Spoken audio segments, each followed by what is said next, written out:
የሰው ልጅ ቁጥር አንድ ገዳይ የደም ግፊት መሆኑን ስንቶቻችሁ ታውቃላችሁ? አብዛኞቻችን ስለ ደም ግፊት ያለን መረጃ እጅግ አነስተኛ ያውም የተዛባ መሆኑን መዳን ሜዲካል ኦፊስን በአዲስ መልክ መክፈታችንን በማስመልከት በባህር ዳር ኢንተርናሽናል ስታዲየም ፊት ለፊት ሰሞኑን ላውንች ባደረግነው ነፃ የደም ግፊትና የስኳር ምርመራ ካምፔን እያስተዋልን ነው።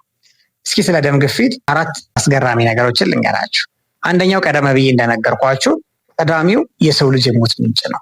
ነገር ግን ብዙ ሰዎች ይህንን አያውቁም። እንደውም አንዳንድ ሰዎች እንደሚመስላቸው የደም ግፊት የጥቂት ሽማግሌዎች ወይም ወፍራሞች በሽታ ነው። በምድራችን ከ3 ሰዎች አንዱ የደም ግፊት አለበት።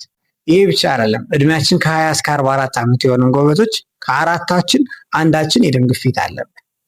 ከዚህ በላይ የሚያስገርመው ግን የደም ግፊት ካለባቸው ሰዎች ውስጥ ጉዳቸውን የሚያውቁት ግማሹ ብቻ መሆናቸው ነው። ለዚህ ነው የደም ግፊት ሳይለንት ኪለር ወይም ዝምተኛው ገዳይ የሚባለው።